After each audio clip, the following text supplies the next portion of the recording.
నేను యథాలాపంగా నిన్న మాట్లాడుతూ ఒక మాట అన్నాను.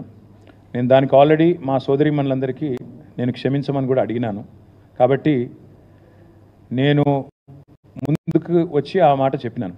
నేను మరి రేవంత్ రెడ్డి గారిని అడుగుతాను, మీరు మాట్లాడిన పనికిమాల మాట మన సబితక్క గురించి కానీ, సునీతక్క గురించి కానీ, కోవ లక్ష్మక్క గురించి కానీ మీకు ఆ ఇంగితం కానీ సంస్కారం కానీ ఉందా? నేను నిన్న యథాలాపంగా నోరు జారాను, మాట్లాడాను. ఎస్, ఐ అగ్రీ అన్నాను. హుందాగా మా చెల్లెల్ని, మా అక్కల్ని మాట ఏదైతే మాట్లాడాను దానికి క్షమాపణ అడిగాను. నీకు ఆ సంస్కారం ఉందా? ఉంటే చెప్పు.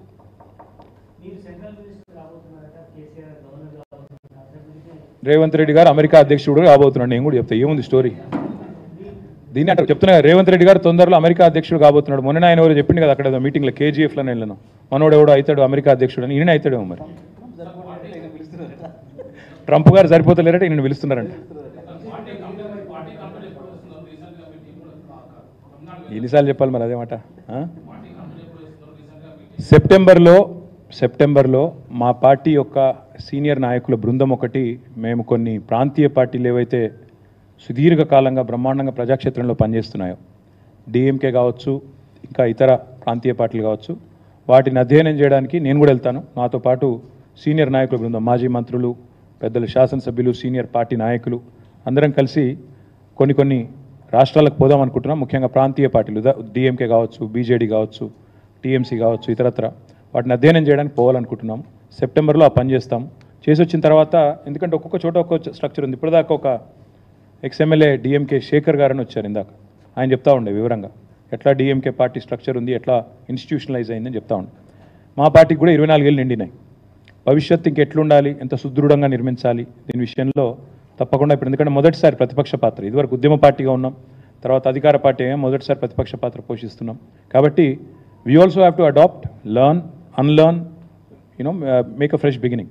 తప్పకుండా అందుకే ఇతర రాష్ట్రాల్లో పరిస్థితులు, అక్కడ ఉండే పార్టీలు, వాటి యొక్క అనుభవాలు అన్నీ అధ్యయనం చేసిన తర్వాత will come out with new committees, new membership, all things that we need to do. అంటే ఇప్పుడు ఉన్న కమిటీలు ఉన్నాయి, కొత్త కమిటీలు ఏవైతే వేసుకోవాలో, ఎక్కడెక్కడైనా గ్యాప్స్ ఉంటే పూడ్చుకోవడం, అవన్నీ కూడా సెప్టెంబర్ తర్వాత చేస్తాం.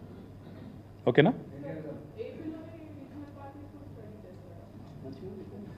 మంచి ఎక్కడున్నా నేర్చుకోవడం తప్పే ఉంది. డెఫినెట్గా Telugu Desam party and YSRCP party రెండు కూడా రీజనల్ స్ట్రాంగ్ పార్టీస్. వాటిలో కూడా I'm sure there are lot of things that we can pick up from. So Telugu Desam Hess been around 40 years నుంచి ఉంది తెలుగుదేశం. తర్వాత మన వైఎస్ఆర్సీపీ కూడా I think it's about 15-year-old now. So I'm sure there are things that we can learn from them as well. We may not go to AP, but we can learn from them because they are all here anyway. So we can obviously learn from them.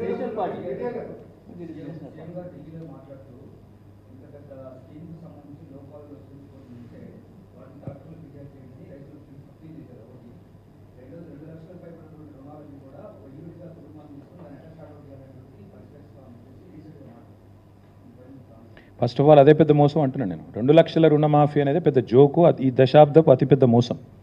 ఎట్లా అంటే ఇప్పుడే చెప్పాను నేను మీకు, ₹1,00,000 కేసీఆర్ గారు ప్రభుత్వం రుణమాఫీ చేస్తే 17,000 కోట్లు ఎట్లయితుంది? నువ్వు 2 లక్షల కోట్లు చేస్తే 17,000 కోట్లు ఎట్లయితే? ఎట్లా చెప్పాలా? దాన్ని ఎట్లా అర్థం చేసుకోవాలా?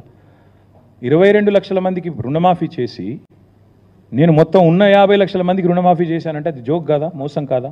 కాబట్టి first Revanth Reddy come to the understanding, clear term. 40,000 నుంచి 35కి ఎట్లా తగ్గింది, 35 నుంచి 31కి ఎట్లా తగ్గింది, 31 నుంచి బడ్జెట్లో 26,000కి ఎట్లా తగ్గింది, ఇప్పుడు 17,000 మాత్రమే పూర్తి చేసి 17,934 మాత్రమే పూర్తి చేసి ఎందుకు పచ్చి అబద్ధాలు చెప్తున్నావు? ముందు దానికి సమాధానం చెప్పమనండి. మిగతా విషయాలు తర్వాత ఏమైనా మాట్లాడుకోవచ్చు. పచ్చి మోసం ఆయన చెప్పింది.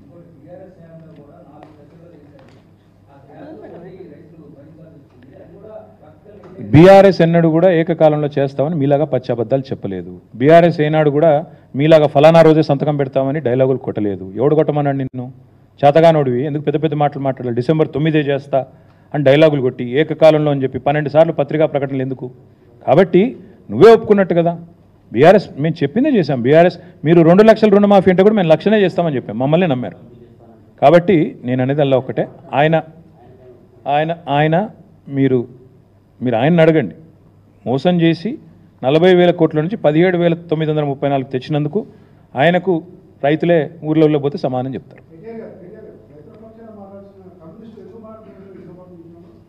వాళ్ళని అడగాల, నాకేం తెలుసు అన్న.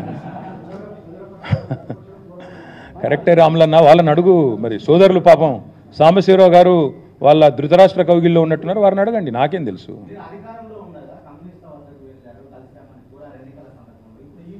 రైతుల దగ్గరికి పోతాం, కలిసి రమ్మని కొడతాం.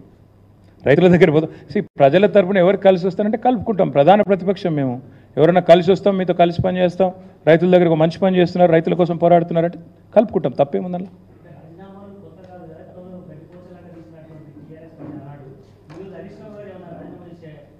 మాకు రాజీనామాలు కొత్త కాదు, రేవంత్ రెడ్డికి మోసం కొత్త కాదు. రాజకీయ సన్యాసం తీసుకుంటా అని మాట తప్పిన సన్యాసి ఎవడండి? కొడంగల్లో ఓడిపోతే రాజకీయ సన్యాసం తీసుకుంటా అని డైలాగులు కొట్టి 2018లో మాట తప్పిన సన్యాసి ఎవడు? ఇది నేను మా సోషల్ మీడియా సోదరులను అడుగుతున్నా, దయచేసి చెప్పాలని కోరుతా ఉన్నాను. Thank you. ఎలక్షన్ వస్తుంది, రెడీగా ఉంటున్నాం బ్రదర్.